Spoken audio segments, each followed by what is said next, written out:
I think we have a lot of work to do today, Kyle. It hit us yesterday afternoon when the FTC regulations in the comments and Damon Lester sent us some YouTube videos. We have a little bit to talk about with you this morning. Everywhere I go, the people I mean, it's a Thursday. Look, granted, it's a Thursday.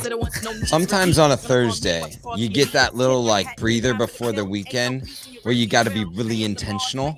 And today's that day where we just have to be extremely intentional.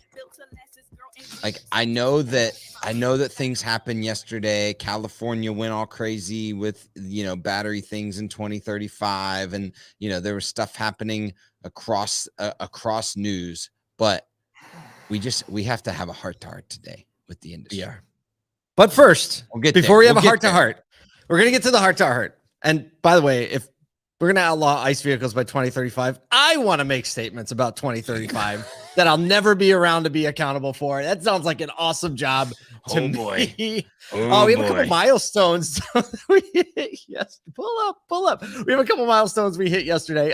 Number one, the Auto Collabs podcast reached 1,000 downloads, right? We only launched that sucker like 2 weeks ago, and we're dropping episodes. That's a perfect trigger. We're dropping episodes like it's going out of style. My moment. It's all right. It's all right. We'll take it. It's Thursday. We're just getting going. Yeah. So we're dropping 2 episodes a day now because we got it like that. Yesterday's episodes were nuts. Who's going to be on today? Isn't it you got Chad Graves and Michael our Johnson. Aussie friend, Michael Johnson. You probably haven't heard that name before. Yeah, you probably haven't heard that name before. New company sales logs. I heard that name. Wasn't there a guy that ran Michael Johnson? And he was fast too. He's a fast guy. He's real fast. I mean, I know it's a pretty unique name. I just feel like if you search people Michael are like Johnson on the internet, Google Michael Johnson. Don't even bother. No auto. Don't even bother. But Australian company called Sales Logs coming into the US with lots of fire and lots of experience in what it's like to have to order vehicles because it's been that way for a long time. So they got a little bit, they actually happen to be the collaborator that helped us make sure that you have these really awesome scarves that are somewhere around here, soccer scarves for ASOTUCon. You can have one if you come to ASOTUCon. So check out the Auto Collabs podcast. Get your tickets for ASOTUCon if you haven't yet. We have another 1,000 to talk about, right? So we have 1,000 people, Auto Collabs. There will also be Auto Collabs. We also have over 1,000 people now going to be at the Monday night party where 12 South Band is going to be. We're going to have a DJ and silent disco and karaoke and all of the things that make parties fun. And we've invited just literally every dealership employee in the Philly area. So it's just going to be like this convergence of energy on the evening. And if you know someone in Philly that works in a dealership, make sure they know about this and they tell all the friends. Let's talk about Philly though. Let's define Philly. Like if you're within driving range of Philly, which is a lot of places in Philly, Jersey, Delaware, some in Maryland, right? Get to South Philly Monday night for the ASOTUCon Monday night party. If you don't live in Philly and you work for a dealership and you still want to come and you can make it there, we're going to let you in. You're going to have a great time partying with the rest of the industry. So already it's going to be over 1,000 people there. And like we just started making phone calls like a week ago. I know. That's nuts. It's going to be crazy. It's gonna be wild. We had a little pitch tank showdown. Tell us how that went. It was so good yesterday. We're looking. Yeah. Because one, we went rapid fire. And instead of the typical 3 or 4 presenters, we went through 6 in 1 hour. So everybody in the room got a whole ton of value out of it. We went 6 in 1 hour, and then we had 2 winners. We took the combined average of pitch and product, and AET Automotive and 4 Eyes had the top 1 and 2 slots. So they will be presenting live at ASOTUCon as well, which will be a full hour of hype with 4 technology partners and then a bunch of interaction about like how that product works or doesn't work and what's good for the industry. And so I'm really excited about the energy that we're going to be able to bring there.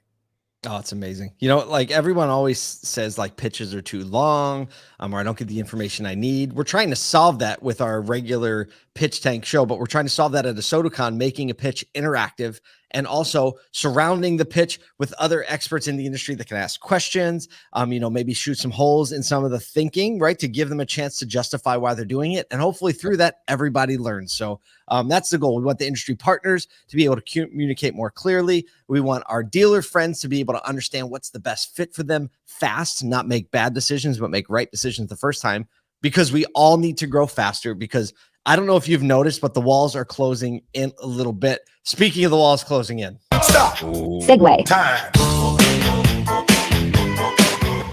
All right. Just buckle up for a minute. I'm going to need everybody to just turn on the empathy, right? And turn on the attention. Yesterday, it was announced that the FTC declined all requests in a unanimous 5-0 vote for extending the time for public comments on the proposed regulations for auto dealers, leaving the end date for public comments at September 12th. We're going to be September 12th happens to be the day we'll be at ASOTUCon. Man, alive. What?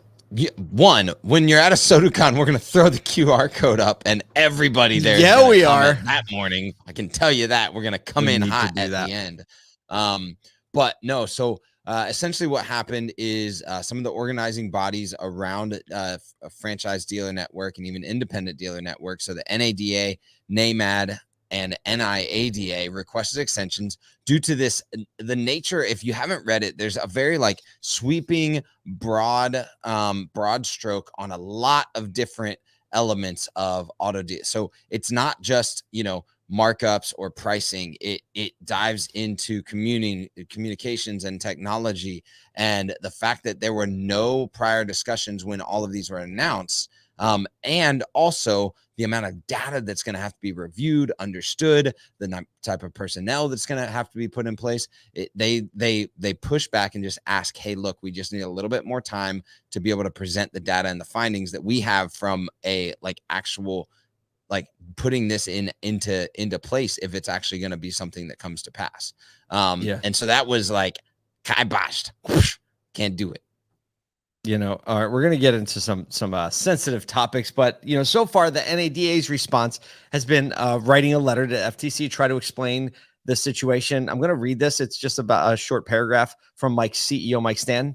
He said the FTC's refusal to grant a routine extension of public comment period, particularly for proposed rule of such sweeping magnitude that involved no advance notice, further displays, and unnecessary misguided rush to judgment in this matter. The proposed rule will cause great harm to consumers by extending transaction times, making the customer experience more complex and inefficient, and increasing prices.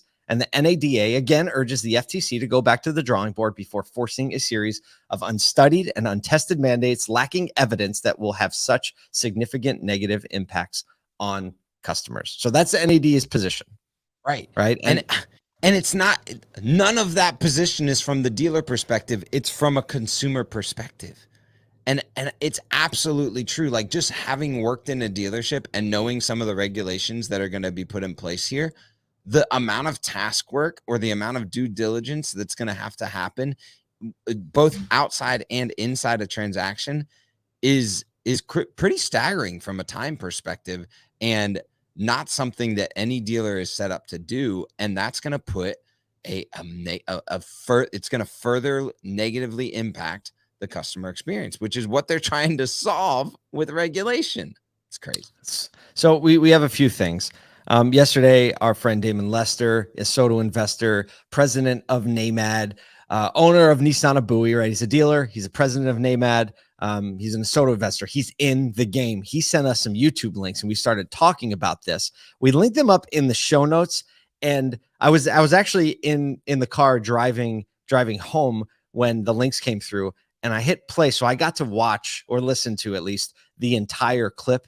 And my 16-year-old son, Miles, who does some of our editing here at ASOTU, he was straight up offended. And it was really interesting to watch a 16-year-old get offended, especially. So the first video linked up, it's a very kind of sarcastic, but not entirely untrue look at what dealers doing in kind of consumer advocacy. But there was the harsh language, and they literally they put a picture of Mike Stanton up, who we just quoted. And if you know Mike Stanton, we had an opportunity to spend some time with him at Virginia Auto Dealer Association. Unbelievable, servant leader, right? Someone who cares about people. And they're like, here's a slime ball from NADA, Mike Stanton. And Miles almost lost it. Right. Because he got to meet Mike Stanton. Right. Because he's an incredible person and he does. And he's met a lot of dealers. And he's met a ton of dealers. Yeah. Right. Yeah. And your son's met a ton of dealers. He's like, no, these are amazing people. Some of the best people I know. And so here's a couple things. Number one, we need everyone who is in the ASOTU community, dealers, industry partners, to get their voice into the mix. Right now, as of this morning, when I checked, 2.24 thousand comments. That's not that many, right? No. Like there are more people than that in this ecosystem. And if we start leaving comments, we're going to start to equalize the playing field. Secondly, I think, and Kyle and I, you and I were just talking about this. We think at ASOTU, Kyle and I think individually, we need to step into this with a lot of empathy and understanding, because it's easy to get your feathers ruffled and get defensive of all the good people you know. But the comments people are making are very justified in so many areas, because there are a lot of dealers, honestly, who take advantage of customers or have in the past. And so there's just like this slew of bad experiences that from a consumer advocacy standpoint, you're like, like you shouldn't be screwing customers over like that.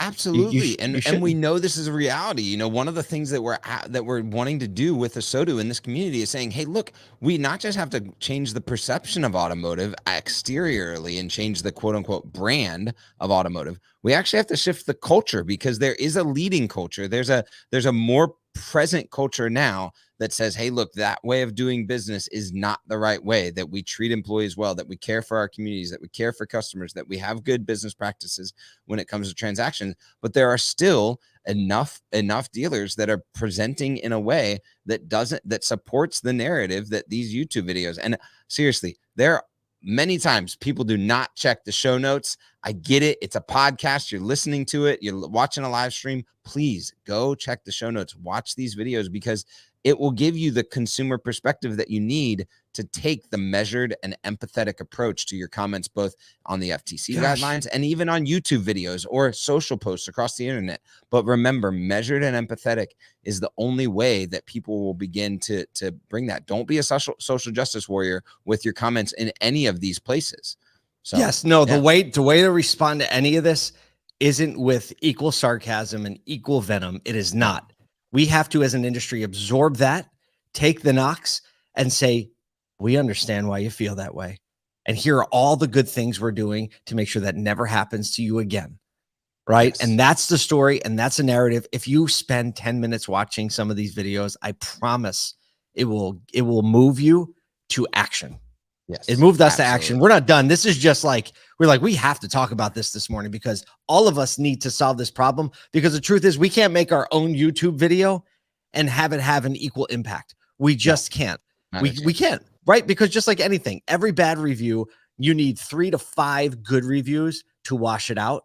Right. And also if someone's used to getting slapped by you, right, when you walk up to them, it's going to take a really, really long time before they stop cringing when you walk up. Look, if people in the industry a year and a half ago thought the Vroom commercial was bad for the industry, oh my goodness, it's not even on a close parallel. Like the FTC and all of the comments and everything happening out there on YouTube and social media is seriously like hold my beer to Vroom right now. The Vroom, right? Because the Vroom commercial was like, it was like, it's Hollywoodized, right? Right. Exactly. It was over the top, but this is real. You know how it is when you hear reviews from real people and real people sharing with shared experiences that maybe you felt or you've actually experienced. Yep. It's 1,000 times more effective than a Super Bowl produced Vroom commercial, which everyone says, well, it's kind of made for entertainment purposes only.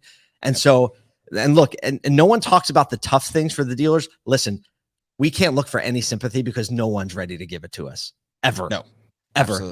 But they tell stories of they're focusing on price. They're focusing on some of the language in the FTC regulations, which honestly is unfair, right? Like FTC saying dealers can't sell products that have no value, right? Like, how are you supposed to? Yeah. And people are mentioning things like VIN etching and what's something else, nitrogen in tires, and like.